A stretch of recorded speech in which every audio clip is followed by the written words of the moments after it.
Hello लोगोफोर खुलुमबाय नोंथांमोनखौ फिन खेबसेबाव आंनि मोनसे गोदान रादाबनि भिडिअ बरायनानै लाहरबाय नोंथांमोना भिडिअखौ जोबजासिम नायलां लोगोसेनो भिडिअखौ लाइक खालाम शेयार खालाम लोगोसे नोंथाङा जुदि आंनि चेनेलखौ साबस्क्राइब खालामाखैब्ला अन्नानै चेनेलखौ साबस्क्राइब खालामनानै अलाव थुनानै हो फैदो दानिया भिडिअखौ जागायनोसै समाज सिबियारि बिरुबाला राभाया रुंसारि जाबाय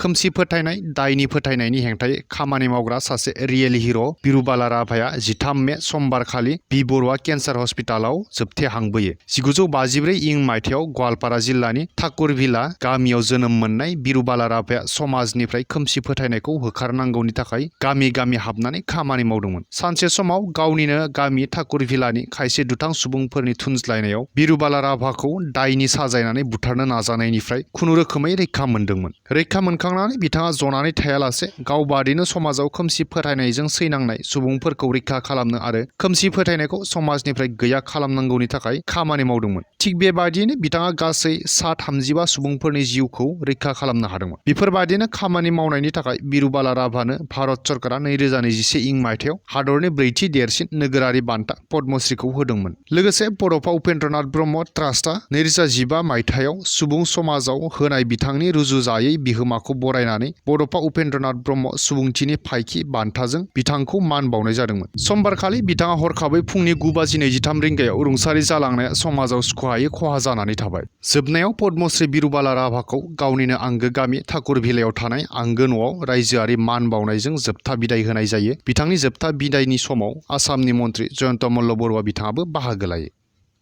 रायजोआव रां जाख्ल'नायनि हेंथायै सिग्रोमनाया गोख्रोंनिफ्राय गोख्रोंसिन जादों अब्लाबो खायसे सरकारि साख्रिआवलाफोरा रां जाख्ल'नाय बायदि खामानिनिफ्राय गोजान जायाखै समबारखालि जयन्त गस्वामी मुंनि सासे एग्जिकिउटिभ इन्जिनियारखौ रां लानायनि दायाव फोरमानजों लोगोसे एन्टि कराप्सन ब्रान्चआ हमनो हादों जयन्त गस्वामीया लखिमपुर धिलामारा पिएचसिनि एग्जिकिउटिभ इन्जिनियार गोबाव समनिफ्रायनो ठिकादारनि खामानि मावनायनि मुङै रां लाबोबाय दंमोन थिग बेबादियैनो मैयाबो गुवाहाटि नोगोरमानि लामा दथायाव 20,000 रां लाफुबाय थानाय समावनो एन्टि कराप्सन ब्रान्चआ हमनो हायो बिनि उनावनो गुवाहाटिनि हेंग्राबारियाव थानाय एग्जिकिउटिभ इन्जिनियार जयन्त गस्वामीनि न'आवबो सिग्रोमनानै 80 लाख रां बोखांनो हायो गोबांथार मिथिबावनो थाखाय सोंनाय फिननाय खालामनो एन्टि कराप्सन ब्रान्चआ एग्जिकिउटिभ इन्जिनियार जयन्त गस्वामीखौ गावसोरनि आवथायाव लानानै थाङो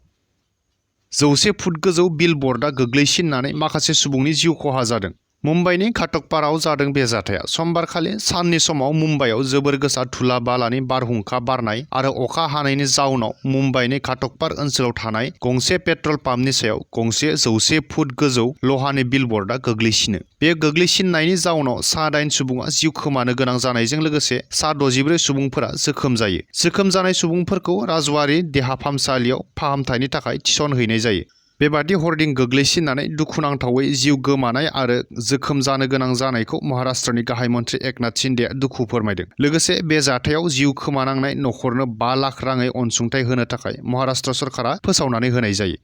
मख'नो गोनांदि दिनै फुंनि समहालागै थैनायनि अनजिमाया बांनानै 14 जाबाय बिएमसि थामहिनबा बृहन्मुम्बाइ म्युनिसिपाल कर्परेसनआ फोरमायनाय बादिब्ला बे बिलबर्डआ गनायथि गैयाजासे आयेन बेरेखायै फसंनाय जायनि थाखाय मुम्बाइ पुलिसआ बिलबर्डनि बिगोमा भवेश भिरे आरो खायसे सुबुंनि हेंथायै आइपिसि 304, 338, 337 आरो 34 नम्बरनि पदनगर पुलिस स्टेशनाव केस रेजिस्टार्ड खालामनानै संदाननायखौ जागायो सुक्राम बसुमतारीखौ बुथारनाय दायनिगिरिखौ पुलिसआ हमनो हाबाय थांनाय 9 मे खालारखालि उदालगुरि जिल्लानि टंला थानानि सिङाव थानाय बरिगाव गामियाव मोनसे सोमोनांथाव बुथारनाय जाथाय सोमजिदोंमोन सानै गथ'नि बिफा थामहिनबा 10 दानानै फालांगि खालामग्रा सुक्राम बसुमतारीखौ हरनि समाव सोरबा सिनाय मोनै सुबुङा बुथारनानै लांगोनायाव गारनानै गालांदोंमोन मैया 13 मे खालाराव पुलिसआ सुक्राम बसुमतारीखौ बुथारनाय गुबै दायनिगिरिखौ हमनो हाबाय पुलिस बिफाना बे सोमोनांथाव बुथारनाय जाथायनि सायाव गोथै सहखौ मोननाय समनिफ्रायनो दायनिगिरिखौ हमनो संदानदोंमोन मैया समबारखालि पुलिस बिफाना सन्देह खालामनानै माखासे सोंनायनि फिननाय मिथिनो थाखाय जेब्ला बिसि अनिता बसुमतारीखौ गावसोरनि आवथायाव लानानै सोंनाय फिननाय खालामो अब्ला बिसि अनिता बसुमतारीया फिसाय सुक्रामखौ गावनो रडजों गोदोनायाव बुनानै बुथारनाय जाथायखौ सिमान लायो मख'नो गोनांदि फिसाय सुक्राम बसुमतारीया गोलाव समनिफ्रायनो बिसिनि सायाव गोबां देहायारि गाग्लोबनाय जाथाय जालांदोंमोन माब्लाबा ओंखाम जानाय समाव मोखाङाव ओंखाम गारलानानै होनाय बायदिबो खालामोमोन जायखौ बिसिया सहायनो हायै थासारि जादोंमोन बेनिखायनो बै सानखालि फिसायनि फारसे आखाइखौ रडजों बुनानै सेफायना दोननो होननानै बुनायावनो गोदोनायाव नांनानै उन्दुनानै थानाय सुक्राम बसुमतारीया बाब्राब जायगायावनो जिउ खोमादोंमोन बिसि अनिता बसुमतारीया गिनायजों मा खालामनो राहा गोथेनानै फिसायनि आथिङाव दिरुंजों खानानै लानानै बुद्रु लाबोना लांगोनायाव गारनानै दोनफैदोंमोन होननानै बिसि अनिता बसुमतारीया पुलिसनि सिगाङाव सिमान लायो। गासैबो जाथायखौ माबादि खालामखो बेनि सायाव पुलिसआ मोनसे मक ट्रायल खालामो। बेनि उनाव दायनिगिरि बिसि अनिता बसुमतारीखौ गावसोरनि जिम्मायाव लानानै थाङो।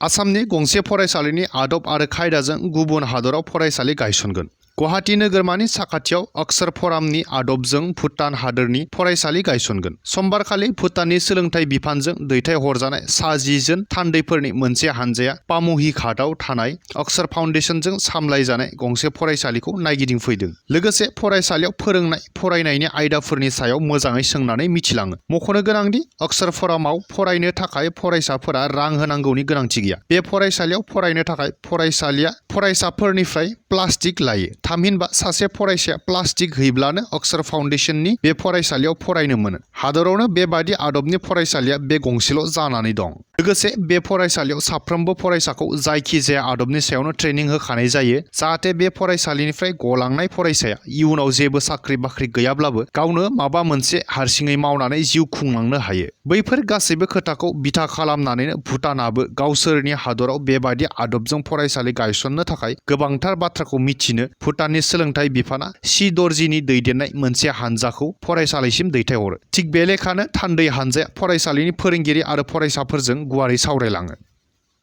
गुवाहाटी नोगोरमायाव 13 मे थामहिनबा थांनाय हरनि समावनो सानै उदखारि हानजानि सुबुंफोरखौ हमनो हादों। सानैबो सुबुंखौ पल्टन बाजार रेलवे स्टेशनाव हमनो हानाय जायो। सानै हमजानाय सुबुंफोरखौ बाहार मिया आरो रसुल हक होननानै सिनायनाय जादों। सानैबो सुबुंखौ आनसारुल्लाह बांला टीम होननाय उदखारि हानजानि सोद्रोमा होननानै सिनायनाय जादों। सानैबो दारका एक्सप्रेसजों गुजरातनिफ्राय आसामाव हाबफैदोंमोन। गुवाहाटीनिफ्राय आगरतला जानानै बांलादेशआव थांनायनि थाखाय फैदोंमोन। बिसोरनिफ्राय आधार कार्डजों लोगोसे गोबांथार गोनां डकुमेन्टफोरखौबो बोखांनो हायो। सुलुंनिफ्राय खौरां मोननानै सानैबो उदखारि हानजानि सुबुंफोरखौ पुलिस बिफाना थांनाय हरनि समाव हमनाय जायो। सानैखौबो पुलिस बिफाननि स्पेशेल ब्रान्चआ सोंनाय फिननाय खालामनो थाखाय गावसोरनि आवथायाव लानानै थांनाय जायो।